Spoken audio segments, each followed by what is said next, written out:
Hi, my name's Tina. I'm a victim survivor of coercive control, although I'm barely surviving. And I'm having this conversation about coercive control for my daughter. I'm 52, my daughter is 12. We have been living a coercive control nightmare for 5 years. It has involved a cyber attack on my business, which resulted in the loss of income. We've had multiple cyber attacks, identity theft, had to relocate homes numerous times, had vandalism of vehicles, and had animals killed, and having all of our devices constantly monitored. We are stalked, we are harassed, we are abused by a perpetrator that has been named to police 52 times. I have now been to the police, as has others and witnesses, and with lawyers to report these crimes. Where I can, I've given evidence, but there's no interest and no investigation. So I call bullshit on this domestic violence PR campaign that's out there. I know that there's a law that says every reported breach of a domestic violence order must be investigated. And there are other requirements, like getting back to the person that's actually reporting, letting them know in case there's repercussions or safety things that come out of reporting. I'd like to know why 4 years out of the last 5, when I've had this very strong protection order in place, what's happened to my 52 reports? Why has nothing been investigated? And I've had this confirmed by Brisbane Domestic Violence Centre. A senior member of staff did confer with me and said I'm almost on a do not investigate list. It's like I've been put in the too hard basket, and I appreciated her honesty. But I tell you what, this has now cost me everything. My business, I had to sell the family home. I've now sold all assets to fund my own investigation and do the bloody job of police. I'm investigating, paying for security people, paying a premium for safe accommodation. And I've had to move my daughter 6 times. This is impacting her childhood. She has a right to feel safe. I've reported attempted abductions. So we are sitting on a pile of police reports, cybercrime reports. I've been to ministers, I've been to the police commission, I've actually engaged lawyers and spent a fortune, and they have walked away with their mouth open. I've been referred to VPU, which is the Vulnerable Persons Unit. Haven't heard from you 4 times. I've been told I'm the most high-risk case in Queensland. I'd say I'm the most bloody expensive. This crime is happening on a daily basis. It's happening now. And it's putting a 12-year-old child at risk. It's putting her mother and sole carer at risk. And my own mother has also been targeted. So I call bullshit.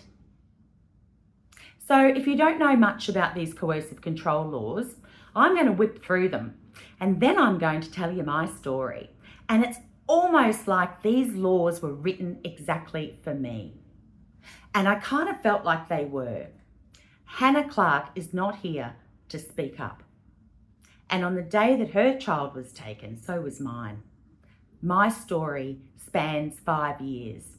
She's not here to advocate. Thank goodness her family are. And thank you for bringing in these new laws. But I have to say, they're flawed. They're not working. And I think the first time I hear from police won't be when I'm raising these red flags. It'll be when they need to come here and put the blue tape up. And you know what the funny thing is? The police will go back to those 52 police reports, look at the known perpetrator I've reported, and probably knock on his door and start there. Why not start now? Save our lives. Enact the law that you're meant to enact. Minister Amanda Cam, I have been to your office twice. I have written to you 3 times. You have not acknowledged, responded, or supported. And to think that this perpetrator is actually living in your town. I've had to leave that town where I was living. We were your constituents. So you'll be hearing more from me. Yes, I've lost my ID, but I have also lost my safety. I feel like giving up. Nobody's listening. Nobody cares. We are isolated and completely cut off digitally. We're cut off from friends. And we live in a friggin' vault. Stay tuned. I'll be talking more in the next episode. A little bit more about these laws, and let me go and insert my situation under that. I'll then go on and tell you a little bit more about what I've done, and then perhaps we can read some of these letters that I've been sending and some of the really poor responses I've been receiving. Coercive control is a pattern. Let's not forget that. I am presenting a roadmap and a pattern to police of 52 crimes that are the same crimes occurring in 6 locations on the same dates to the same people in the same way. Now, I know I've got superpowers because I've actually got ADHD, so my pattern recognition is off the charts, and it probably doesn't help that I was a workplace investigator. But I am sick of being treated like an idiot. Cybercrime might be invisible, but it's bloody real. Just read the papers. Every single day, Optus, Medicare, Virgin, they all get hacked. So why can't I? It's not that hard. We all carry a weapon. It's called our phone. And if somebody has the motive and the opportunity and the persistence and the obsession, they will use whatever they have to continually control you. This has been 5 years. I'm sure this voice could be put to better use. So I will be back with you soon.